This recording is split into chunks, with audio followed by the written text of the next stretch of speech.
It's time for a new evolution in raising golfers, one that doesn't involve headaches, tears, or heading down the path of unknown. Whether you're trying to introduce children to the game of golf, help them play competitively, or play at a collegiate level, you're in the right place. This show is for any parent, player, or coach who wants to build a better team at home and on the golf course. This is the Raising Golfers Podcast. Hey everyone, I hope you're doing well and having a fantastic week on this December month. And hopefully where you're at listening to this, you're still able to play some golf and get out and get some swings in. And spring is hopefully around the corner, and then we can all get back out and play lots and lots of golf. I've been doing a lot of reflecting this last week, and the first thing I'll say is, man, parenting is a tough job, isn't it? And I think it's difficult as well, even being a sports parent, and even more so in the game of golf. But I love these discussions that I have with parents that come on to the podcast and share their stories and experience of the journey that they've been through with their children in the game of golf. So today we have David and Jennifer McLaren, and they are the parents of Liam McLaren, who is a 9-year-old golfer in Canada. He's not going to win all the time, and we remind him that not even the pros win all the time. And it's in the times where he loses where he's going to find the most lessons. So we try to find the lessons in the loss, and we also try to point out the positives. So we try to, to remind him that it's okay to lose, that you are going to lose, and that's where you're going to learn, and that's where you're going to become an even better golfer because you're going to take the lessons out of it. Today we're going to talk about some interesting things about golf in Canada, Liam's tournament playing experience, and how they've handled winning and losing and some of the discussions they've had in their family all around that. And then really just talk about and share their experience they've had so far in the journey of golf. This is going to be an episode for all you parents out there listening.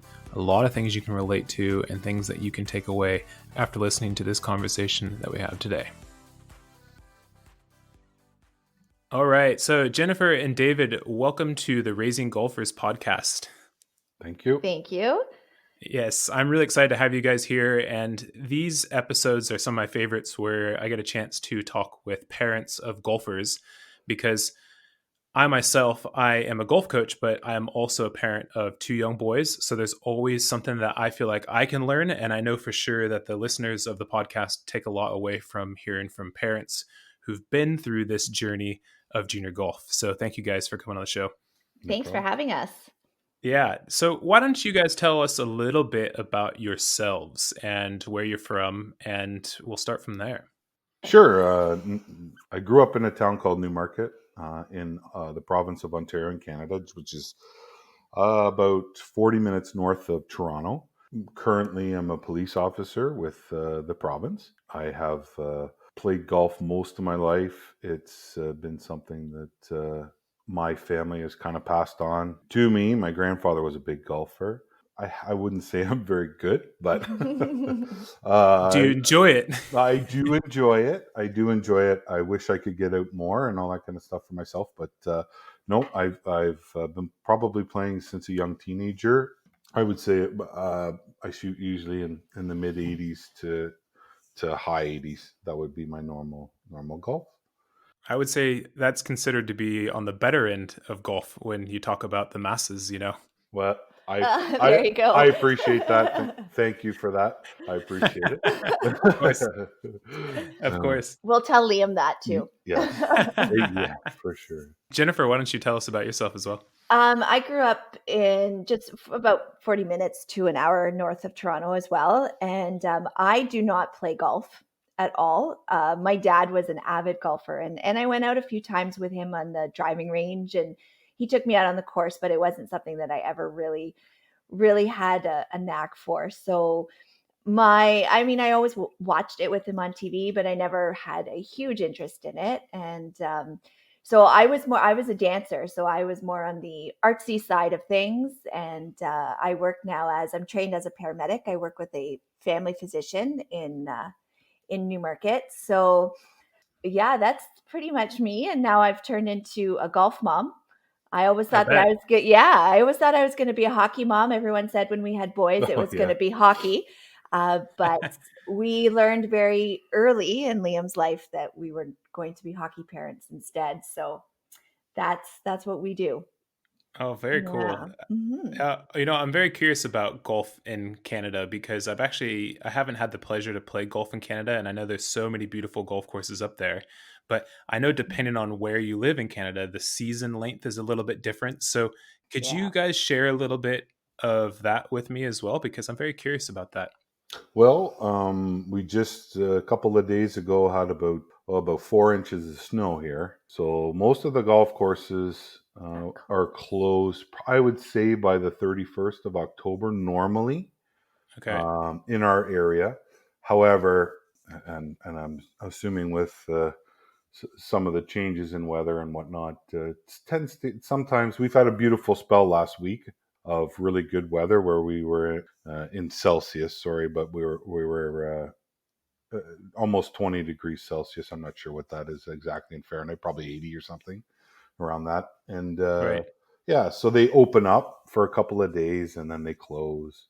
About last year, I think we were open even during Christmas. To be Oh, is honest that with right? you, Yeah. yeah, but Yeah. that's kind of a unusual circumstance. But I would say normally the season would start late March, Yeah. early April until the end of October. Okay. So I'm assuming that's what I'm assuming that's 6 months. It might be 6 or 7 6. months. Yeah. Yeah. I would like to now kind of shift gears now that I have a bit better understanding of what is like in your area of Canada. Sure. But I'd like to move on to talking a little bit more about your son, Liam. And I'm curious to know how his journey in golf began. Well, as I kind of told you in the beginning, is my family is into golf. We're not crazy fanatics, but it's something that we've all grown up with and all been part of, and it's something that our family enjoys to do recreationally. And Liam was given on his baptism. At 9 months. He was 9 months old by my uncle. He was given a set of golf clubs, just a very small junior set. Kind of wasn't a joke, but it wasn't. It was. It kind of was. It kind of was, Yeah. right? Yeah. What he Yeah. wanted to do, and Right. yeah, and it just so happened that I was going to be involved in a tournament at work or through work, and I was just practicing chipping balls in the backyard. Liam was maybe About 18 18 months months. old, Yeah. and he wanted to play, so he pulled out those set of clubs and he just started fooling around with and chipping the balls and hitting the stuff with me in the backyard. And that's kind of where I think the interest really came from. I also watch a lot of PGA stuff on the TV, and he would watch with me. And Liam really picked up on the golfers' names, especially the ones that are more interesting, like Bubba Watson and Rory and those things that were more unique. So he got into it. He watched them, and then as kind of time progressed, I could see him kind of emulating their swing. And I'm looking at it and I'm going like, and he's like, I don't know, 2.5, 3 years old. And I'm going, he's got a better golf swing than I do. So, right. And he came. So when he was little, when he was 3, we put him into those programs where, the Swimming kids and swimming and kids music and all that kind of stuff. And he Mhm. just, he came up to us one day and he said, Mom and Dad, I take swimming lessons. I take music lessons. Why can't I take golf lessons? And my first initial reaction is, well, because you're 3. That was my first reaction to it. But to give credit where credit is due, Jennifer went out. She went on the website. She researched the Canadian PGA professionals through their website and tried to find somebody who was really into teaching children. And she found a lady just outside of Toronto that she called up and said, "Hey, we have this 3-year-old. He really wants to learn. He's showed us. We've taken him to the driving range. He can hit balls for like 3 hours straight. Jennifer had to bring him his snacks to the driving range tee box and drinks and all that stuff. And he would just hit balls one after another. And she said, well, he seems a little young, but bring him in and show me, and I'll see if he's kind of teachable right now. So we did. And we brought him, and within 2 minutes, she said, "Absolutely, I can teach him. His focus and his swing is amazing, and we can get started and get him going."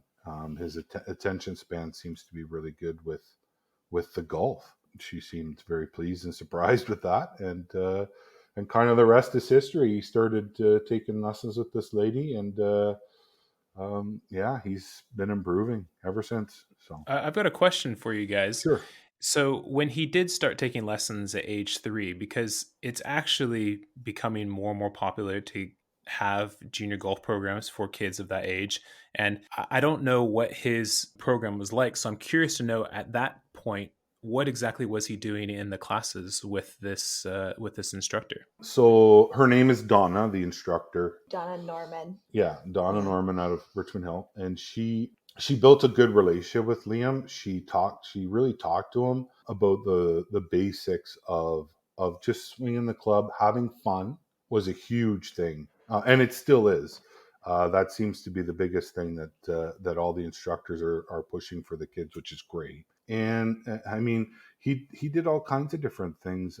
He loved that it would be like putting, for example. They would do like a little putting contest or a mini putt through the golf greens, and she would have different equipment of like rings and colorful things that he could hit the ball through, chip through. And She really started with the basics, like yeah, down to as simple as like addressing the ball. And she gave him special grips so that he developed a proper right, grip, told him about stance. And then she worked on some of the etiquette and stuff with him as well about not running on the green. So, they had the practice facility outside as well as inside. So outside, she would tell him, you don't run on the green and you're quiet around the greens and that sort of thing. So she really started from like the absolute basics and then kind of progressed from there. And his lessons were short. They were only half hour, I think every other week to begin with, yeah. just because he was so young and the attention span is not as long as, an older child. Of So she course. she really started with the basics, which was great because he's just been able to build on that ever since. I think I think she's was really good at building the relationship with Yeah. Liam, and I'm just going to point out like one thing that was amazing was she had him hit pennies off the ground. Oh yeah, that's right. I actually recorded it one day, and he was hitting the penny right off the ground, and she would That's just cool. do just Yeah. different, just kind of different things that would interest me. And he'd be like, "Oh, cool, yeah, I'll hit a penny off the ground, or let's play this game or that game." And she also had a facility. She used one of the squash courts inside the country club where they set up with all the nets and stuff like that during the winter time. So she actually had a nice facility where he could go and practice and learn. And yeah, it was a lot of the very, very basic stuff.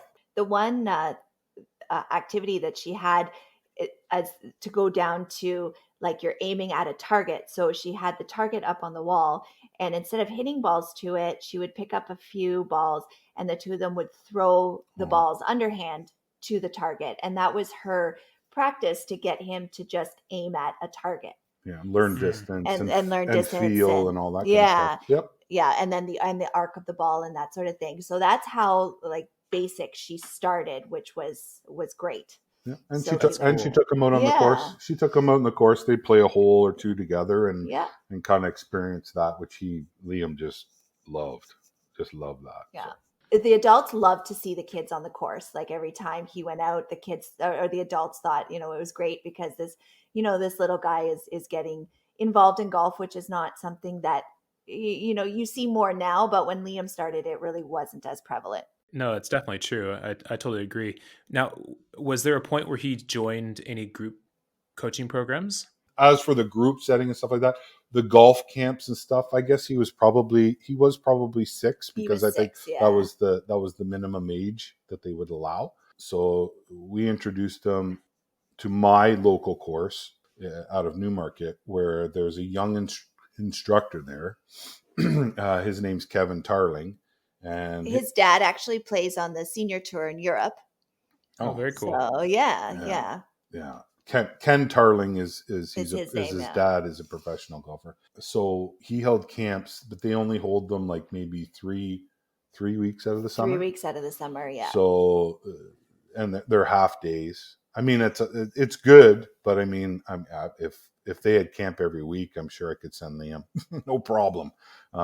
He'd play golf every day, all day long. But that's how he got introduced to that. And what was really cool is he was definitely the youngest by far. And Liam, just on a side note, he's a little bit shy, especially when he was younger.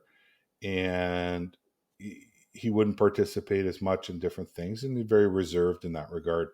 And he was the show when he got there, and then the other kids saw what he could do, and of course his instructor and stuff. He was a show. He was closest to the pin contest. Everybody wants to know watch Liam and watch what he's doing, and are amazed at how well he was doing at such a young age. Because I guess it went up to 13. Yeah, 13 years old that he was playing with. So it was really good, and it was good for him. And he had other people that he could play with. But I would say even in this area, there was maybe 8 kids in total in that and In the whole camp, yeah. age range. Liam is probably the only 9-year-old or relatively around that age, probably within 2 townships, that could play at his level or around his level, at least. Right. So That's cool. It is cool, but it's also hard because now we have to travel a lot to Right. try and find somebody to play with. Well, what I find interesting about the story you're just talking about there was that when he eventually joined a group program, and even with his personality, I'm sure there was this huge boost of confidence that he had. Oh, huge. Right. Huge, And yeah. that's the beauty of, well, just sports generally, but we're talking about golf, and I think that's the beauty of golf, is that the game of golf can do so much more than just hitting the ball from A to B and trying to win. Yeah. And for him to be able to go join a group program and be able to walk away and take away so much confidence, because like you said, he was the show. Yeah. He was now in this feeling that he's never had before. And for him, it's just a great feeling for the kids, and it can completely change their personality in life, can it? Absolutely. Yeah, he would come. Yeah, he would tell us about it. He would say, we did this and we did that, and it was really good. Big smile on his face, and he was really happy about it. And he loved the games and the different things that they would do. That the instructors would bring forward, and he truly loves competition. He's very competitive young man. Really. Why do you think he's so competitive? I believe it's because of his mom. I think it was passed down, to be honest. I'm not sure. I'm not exactly sure why. It could be because some of the programs that he does have. So U.S. Kids is obviously here. We have the Canadian Junior Golf Association here. We have another one called the Maple Leafs Junior Tour here. And then there's some sporadic, a couple of smaller tours. But what's great about them is that they acknowledge kind of the top 5 golfers within an age group, and they give them a medal, and they make it a big deal. I mean, it is, but I mean, they make it a big deal. They're really well organized, which is really pleasing for us. It's great to see. And I think once Liam got the taste of that first medal, yeah, as soon as he received that first medal, that really inspired him to say, hey, I can do this. I can play. He was playing against kids that were 2 or 3 years older than them at the time. And I think it gave him, like you said earlier about the other stuff, it gives him the confidence to go out and play and try. And we try and explain to him that it's not necessarily that you're playing against the other kids. Ultimately, it's between you and the golf course, and it's if you go out and shoot a low score for yourself, then most likely that you might end up on the podium per se. And that's really what we focus on is improving himself, and playing the best game that he can play. And then because the other part that's difficult, especially in golf, is you can't control what the other kids do. You can't control what else is happening. If they chip it in or make some really good shot, and it's just their day, and then that's what's going to happen. And it's hard to explain that to a 9-year-old, but that's kind of the focus that we put on it. Is he's playing for himself, he's playing for his best score, and if he does a good score, then most likely he'll succeed. Right. No, I think that's great. I do have a question because I've seen he's had quite a bit of success, and I see him. He's quite colored with his medals in Yeah. photos on his social media, right? But Right. what kinds of conversations do you guys have when he loses? Because golf is a game where we lose, especially the older we get, we lose a heck of a lot more than we do win. Right. So how's that? How have those conversations gone with you guys as parents and talking to your son about that? That's tough. That's tough because it's hard to see them fail, and tears flow. And for me, I let him have a little bit of an opportunity to have a little cry and release it a little bit, and then we just tell him that he's not going to win all the time, and we remind him that not even the pros win all the time, and it's in the times where he loses where he's going to find the most lessons. So we try to find the lessons in the loss, and we also try to point out the positives. So hey, you may have lost the game today, but you made that great shot on 18, or you made that awesome birdie on 6, or whatever the case may be. So we try to remind him that it's okay to lose, that you are going to lose, and that's where you're going to learn, and that's where you're going to become an even better golfer, because you're going to take the lessons out of it. And then just remind him that it's not, just because you lost the game doesn't mean that you played horribly. You made some great shots. You played the best that you could, and that's unfortunately just kind of life, that you're going to win some and you're going to lose some. And he's pretty resilient that way. He gets upset for a little bit, and then gradually he kind of comes out of it. I don't know. Well, I have a more unique kind of view on that. So the way things work here, Travis, and I'm sure it does in the States as well, is I am the daddy caddy. Okay. So basically it's Liam and I out there, and like I told you, I'm not the greatest. I'm decent golfer. I do know the rules. I do know a lot of that stuff. So I'm out there, and we're there to support the kids out there. The environment was a little bit surprising to me when I first went out, I especially believe it. with the U.S. kids and the junior tour. The kids are very competitive, but further to that, the parents are very competitive. The parents are quite competitive as well. Oh, I know that. I ran a, I'm sure you do. I ran a U.S. kids. Yeah, I ran a U.S. kids tour in the San Francisco Bay Area, and at the time, it was the biggest tour in the world. Oh, and we, I've seen it all for sure, and yeah. I've seen the good, I've seen the bad, I've seen the ugly, and I know that it's an interesting experience for first-time parents coming onto the scene. That's for sure. And I hope, and the hopes of this podcast as well, is to try to make those types of situations better for everyone. Yep. And I do know, I'm very well familiar with that. Yeah. That scene. It's not that it's not, and I'll be like, it's not that it was poor or bad in any way. It was really kind of surprising, but when you think about it, golf is such a difficult, strategic, like there's so much to learn about golf. I know that other sports are too, and I played hockey, I played baseball, I played soccer, but golf has always been like there's so many choices that you have to make during a golf game, and so much can happen. You're off by a millimeter on your shot, you're in your club face, and you could face a much more difficult next shot, or there's so many things can change, and then the decisions you make when you drop the ball, for a penalty, how you do it, where you do it, if I can take some sort of relief from something. This is something that I have learned as being a caddy. Even with them, like it's like, well, we shouldn't have made that decision. Like you look at it afterwards, like we should have taken our drop ahead or behind, or would have been easier for Liam or whatever. Like there's so many different things that we go through and we learn.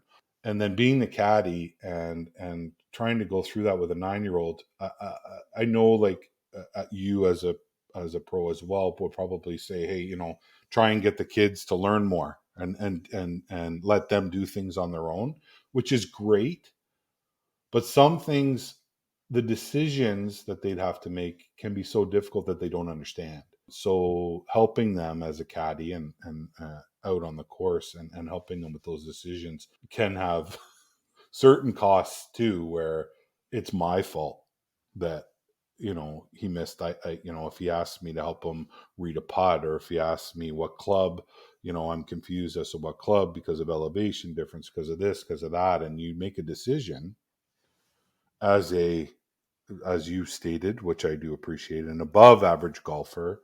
I'm trying to make the best decision I can and then go from there. But what I find is, and I don't know if you find this or not, the majority of the other daddy caddies out there and their children, they're scratch golfers. They're pros. They're out there, and the thing that I find most difficult is they're reading putts or help reading putts and stuff like that, and I am just not at their level. And then the kid still has to hit the putt, of course, and no doubt, and I understand that, but they're getting more help from somebody who's a lot more knowledgeable than I am.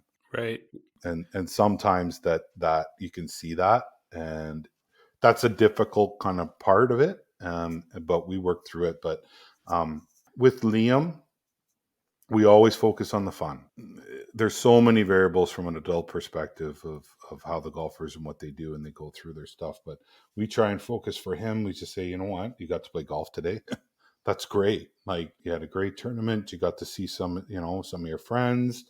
Did you have fun? We ask him, and well, yeah, I did have fun, even though, it's more fun to win. Yes, it is, of course. But we focus on that. We focus on, like Jen was saying, the learning of things, mistakes that we made. Liam is very conscious about his game, what mistakes were made.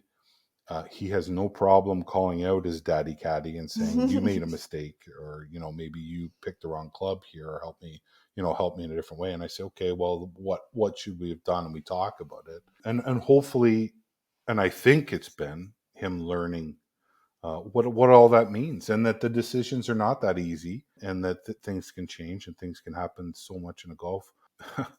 It's really an amazing game. That's why I love it, is because it's so difficult. And I think Liam's really, as he's growing, realizing how difficult of a game it really is. Oh, absolutely. And he's learning. And I think that that's also because we've gone through that. The one thing that really sticks out in my mind is the very first competitive tournament we played in was in a golf course called Turnberry, which was as it's named, a links type golf course, which is very difficult, which I find very difficult, especially with all the undulating greens and all the stuff. And it's very well kept. And Liam was very young. I think he was 6. He was 6 at the time. Yeah. And he was playing against 9-year-olds, up to 9 years old. So it's quite an age gap difference. And there was 14 kids in our group that day, and he came in last place. And the first thing that he did was he grabbed his golf cart and he started to walk. Like, as soon as he found out, he started to walk away from me. And I go, where are you going? He's going, I'm going to the driving range. Go get me a bucket of balls. No way. Right? Oh, yeah. And this is him at 6 years old. Okay. I need to practice more. So I was like, and as a parent, you're like, okay, no problem. Go get the bucket, let's go, let's do. And we did ask him if he wanted to attend the medal ceremony, if he wanted to see his competitors get a medal. Yeah. And I thought that was an important thing for him to do, to learn how to support his competitors, number one, and number two, to learn how to lose graciously as well. So, I said to him, I said, let's go watch your competitors get their medals. One day you work hard enough, and one day that's going to be you as well. So he went, and, he congratulated them, and then he went to the course, or to the driving range, and he practiced. So I think it was a good learning experience. He needed that. He needed to know that, he's not just going to be given the medals. He does have to work at it. He has And to earn them. Yeah. yeah. And, you know, you have to support your competitors in their wins too, because when it's his turn to win, he would like that support as well. So, And they do, they Travis. do. Yeah. The US, we also have a Travis, by the way, Yeah. Oh, run. really? No Yeah, way. we do. Yeah. Yeah, he runs our US kids tournament out of the Niagara Falls area. Cool. Our tour down there, and he does an amazing job. Yeah. And he's great with the kids, and the way that he approaches it's awesome. And he runs our Canadian Invitational for US kids as well out of Niagara Falls. He does an awesome job, but he promotes the fun. He promotes, like, you know, all the etiquette, the congratulations, Yeah. the all that stuff. And I think we kind of made Liam go and say, you know, good game and all that kind of congratulations to the one who wins, because obviously he was upset about seeing that. But now, like, and that was years ago, now it's common practice for him to go up and say, you know what, you played a great game, congratulations. And he does that on his own now. And Very it's cool. a really good thing to see. And he has become a more gracious loser, as Jen said, because obviously he knows he can't win every time, but he certainly wants to. He does. Yeah. So that competitive edge is definitely there. That's very cool. I've got a few things I want to touch on. Sure. The first one is just a statement about the caddie situation, going back to what you had talked about a few minutes ago. Sure. And you might have already heard this, or you might already know this as well. But the fact that some of the other caddies maybe are better golfers, more experienced, help the kids read their putts.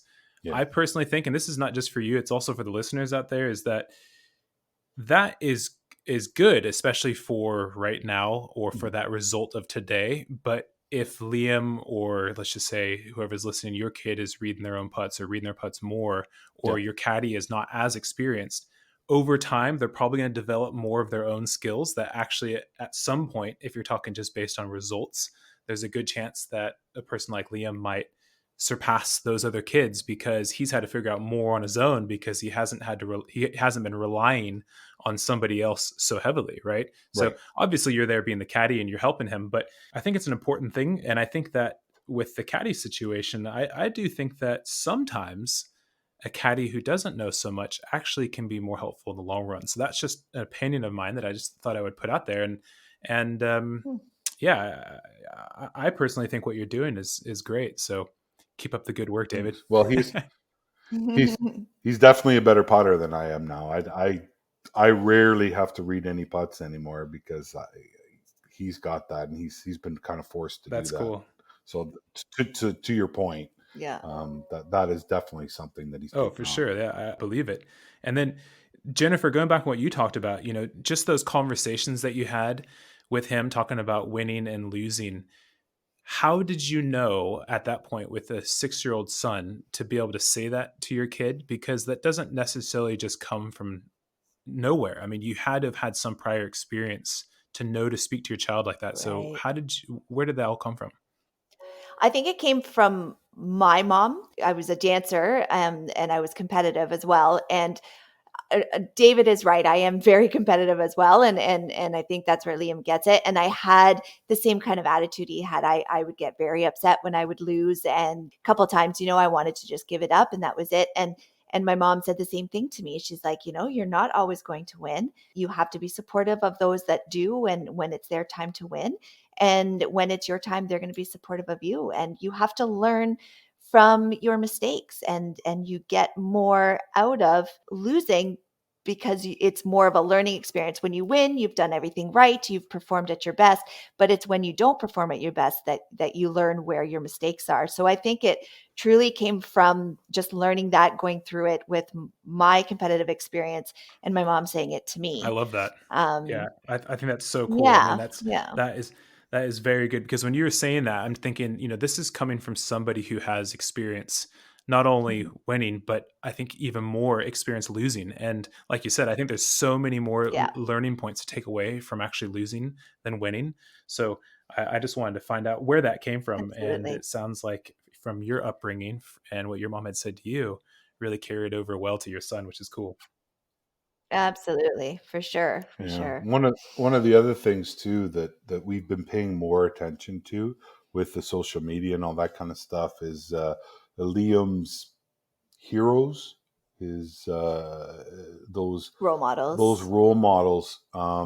Like for example, like Dustin Johnson, for example. It was funny because we watched like a press conference after one of his rounds, and one of the questions was like, how can you be so cool and calm out there? And we just thought that was cool. It was an interesting thing. And Liam was watching with me, and he said, listen, I know I'm going to hit great shots. I'm going to hit some really great shots. I'm going to hit some good shots. He says, but I also know that I'm going to hit some bad shots. Like, it's Mm, inevitable. And so why should I get mad? If I know it's coming, why would I for get sure. mad? Right? Um, so Liam's like and he can pick up on these things, and he picks that up, and just like you're just trying to teach him all those little things, like I don't want to misquote, but I think it was Hogan, which uh, what's the most important shot in golf, and it's the Right. next one. Things We use that things a like lot. that. Yeah. We use that. We talk about Rory McIlroy has is it 10? 10 rules for The 10 success. rules Yeah. for success. Rory is his absolute favorite golfer, and he's got pictures of him Cool. all over the place. and uh, we go through the rules. He's got the rules posted in his Wow. room, right? Or the number one rule is work hard. The next one is believe in yourself, which is a big one that we push on Liam, because it always inspires him to believe in himself. He knows he can do it. He's been again the same premise that these PGA golfers have. I've done this before. I've made this putt, 10,000 times before. So I have the confidence to be able to approach that. We say to Liam, you've won before. You've done this. You've come back. You've done this. You've made this putt before. Believe in yourself.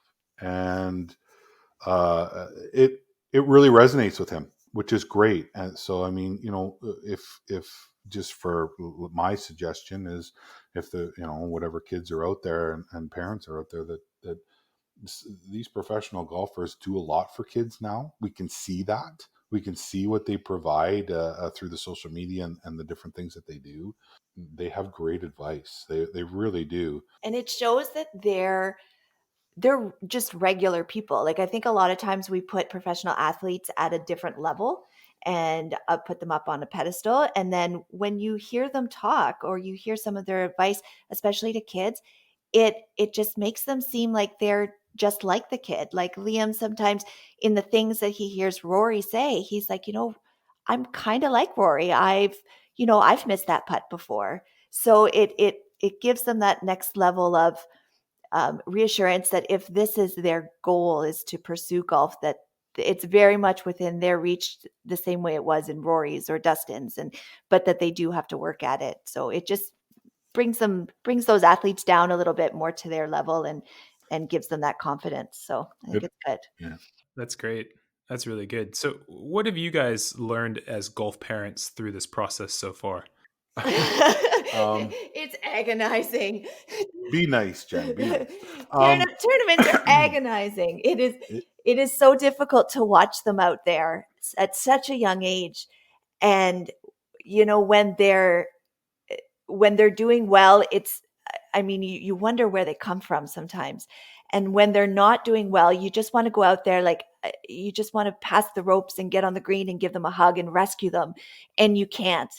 And they have to go through it themselves, and they have to try to persevere, and they put that adversity out there, and it can be so difficult. So difficult. But when you see them get through that adversity, it's just as proud as a mom to see them go through that as it is when they win, because they're really learning life skills of how to to get through adversity and get through it, and ask for help when they need it, but be confident in themselves that they can do it too. And I admire Liam. He goes to school regularly, he trains regularly. Sometimes I just get exhausted looking at him because he's always on the move, and he does it with, sometimes we have to push him a little bit, but he does it willingly, and he does it with joy. Like, he just loves to play, and just to see that passion is amazing. So I just try to support him, whatever he wants to do. I give him the whatever I can, and to help him, and just let him take the lead from there. So That's great. yeah. It's definitely a different role when Yeah. you're Liam's our oldest, so we have not all the experiences with him are new to us. And from the perspective of from Jennifer being a dancer, and a very good one and a very competitive one at a high level, and then I played hockey and different things at somewhat high level, and being in control and being the person that's involved in that. Now we're looking at it from the outside. Now we're the spectators, the supporters, yes, I get to be a caddie, which I do get to influence a little bit of what happens, but Liam's the one that's got to execute the shots. Liam's the one that makes the ultimate decision. He knows that he has a veto over whatever I say if he's not comfortable with whatever it is that I've helped him decide, and he just wants to do what he's going to do. He has that option, and then he has to live with Right. that result, and he's done that. And it is so hard. It's so hard as a parent to watch. I know that you understand what we're saying, and most parents do, but I'm very proud of Liam and how he has handled all the experience that he's gone through, from the ups and the downs. It's been a challenge. It's very difficult, but I've learned that as long as we keep him on the right path, meaning following, golf's supposed to be fun. You can only influence so much in regards to wanting, to learn and do all that stuff, but it has to be up to him. It has to be what he wants, and we try and revisit that as often as we can, because there are times where Liam does not want to train. There are times when Liam doesn't feel like doing it because he'd rather go play toys or video games. Like, he's a Right. 9-year-old kid. Especially seeing his younger brother, who's only 6, where Right. he really doesn't, after he's done his homework, he's got the rest of the night to play and do whatever he wants. So sometimes Liam can get a little bit, I'd rather do that. Like, why am I so busy type idea. So at times it can be challenging. What is really tough is, and again, I know this is one of the questions later on you may touch upon, but I'll touch upon it now. Liam has made the decision that, as most probably 9-year-old aspiring golfers would make, is, I want to be like Rory one day. I want to be on the PGA Tour. So the question then becomes, like, what do we do as parents to try and Help get him there. help get him to realize his dream, his goal? So talking to our instructor, things like that, and talking to Liam, and keeping, letting him know kind of what other people have done, and trying to explain that in the simplest terms as we can. We've come up with a routine for Liam, and training, and Liam has shown a real keen interest in fitness himself, which is, again, amazing for a 9-year-old. Even coming down to health and eating, he makes his own decisions. We're talking about I'll let him pick. Like, we just had Halloween, so he had a couple of, they've got their candy bars and all that stuff. You can have 2 of those. Go ahead. You've eaten your dinner. You've done whatever you got. No, I'm just gonna have one. I'm just gonna have one. Like, just decisions that he makes because, no, and doing push-ups and all this. At 9 years old, he's doing all these things, and it's really amazing. But trying to keep him on track, and trying to help him, but not overly push. Just remind him of what his responsibilities are. If he wants to move in that direction of becoming a professional golfer. And again, he doesn't have to be Rory, and nobody's saying that he has to be, but he has to be Liam. But he can certainly try and follow in the footsteps of those golfers, but it's going to take a lot of hard work and all that kind of stuff. So we just kind of, we just kind of reiterate that stuff to him, and it's up to him to accept the challenge or not. And so far, That's great. he's accepted. Yeah. Mhm. So the other challenge is going to be for us is just how once he gets to these other levels, if he does, what kind of things that are available to us. As you know, golf is super expensive. There's a lot of different things that are available, which is great.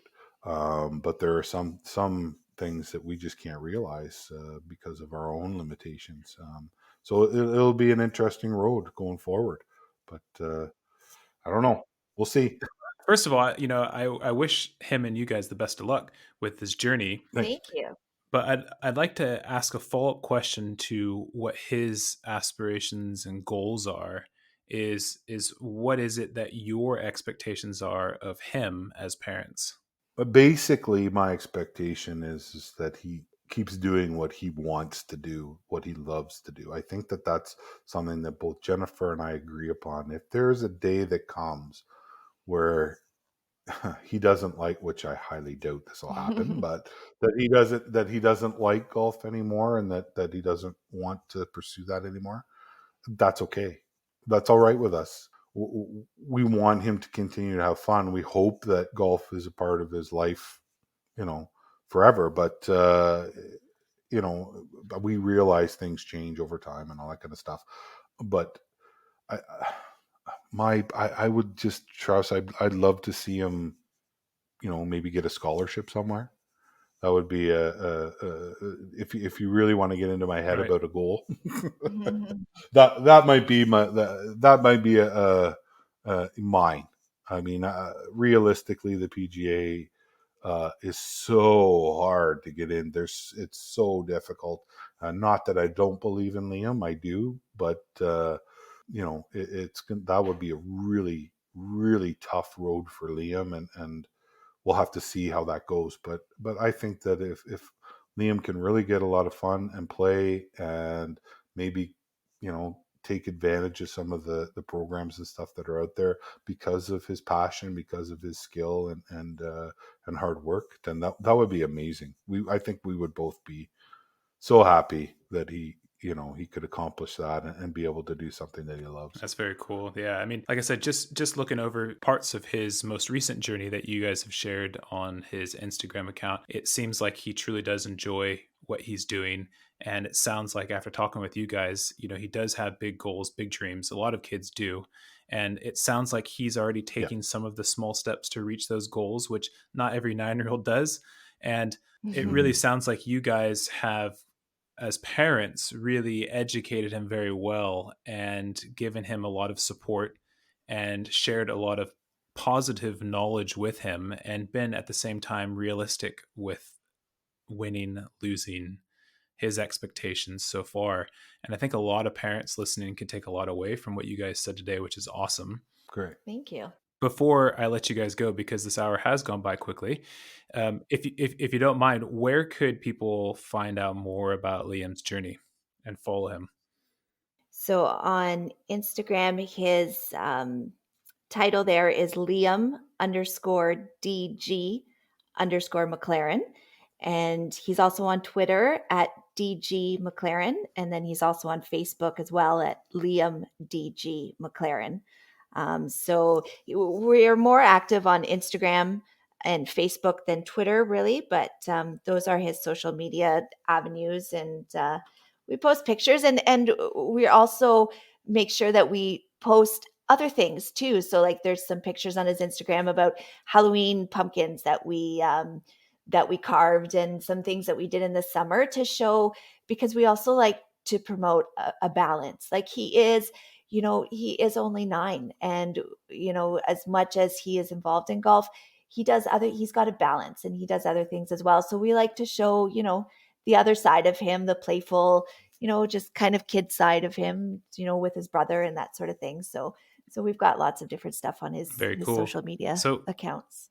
You could also follow him on some of the sites, Future Links, which is through Golf Canada. Liam's the reigning 2019 National golf champion. national champion for that, which is, if people don't know, they probably know the drive, chip, and putt from the Masters there through the PGA Tour.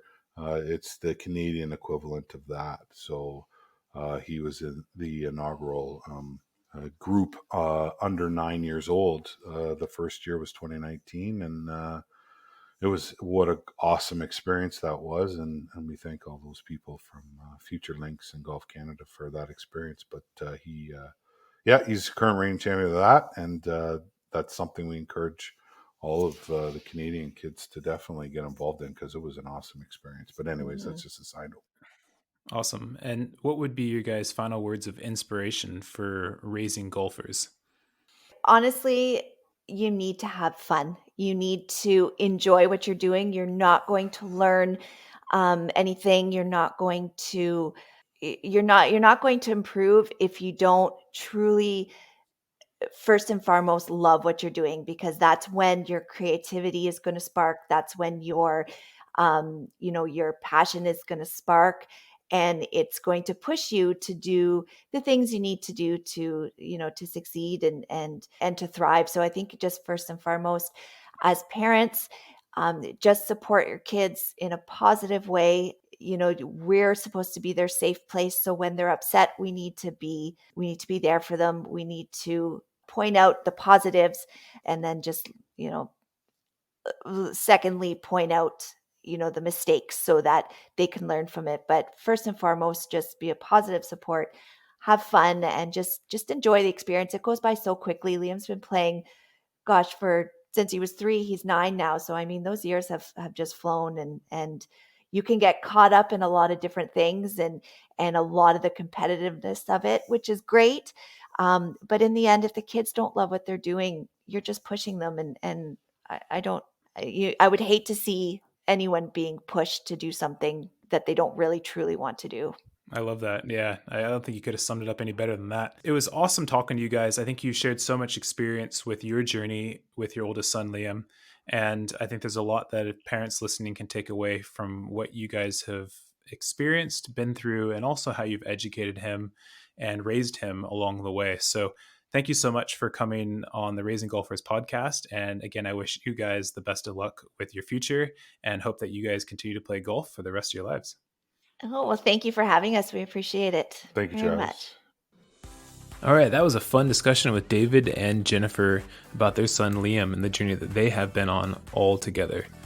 I'm curious if you caddy for your kids in tournaments, and how do you handle some of those difficult situations that happen out there between you and your child? And I'm curious to hear what kind of action you take. So give me some feedback about that. And I was quite intrigued by the conversations that David has with Liam when they're out on the golf course, and things they talk about and discuss even after the events. I like how they said that they make sure that conversations always stay positive and talk more about what Liam is in control of and less about what he's not in control of. And I think that's a great mindset and perspective and way to educate children in the game of golf. I also really enjoyed the talk about how they talked to him about winning and losing in tournament play and supporting the winners for their wins. I think that it shows really good sportsmanship, which is important for golf, and it's a good life lesson for all our kids to learn. And finally, I really enjoyed talking about their expectations for Liam in the game of golf. David said nobody says he has to be Rory, but he has to be Liam. And their expectation of him is that he keeps doing the things that he wants to do and loves to do as long as he can. So it was a great conversation. I think there was a lot to take away from the advice they had from their journey so far. And I'd like to hear the feedback that you have from this conversation, and hope you can take some of the action and actionable tips that they gave us in this episode to help you raise your golfers. If you enjoy listening to our podcast and the information you got from this episode, do us a favor and continue to support us by hitting that subscribe button and giving us a 5-star review. Your continued support will help us continue to grow and be able to interview some of the most experienced parents, coaches, and players in the golf industry to help you continue to raise your golfer to their full potential.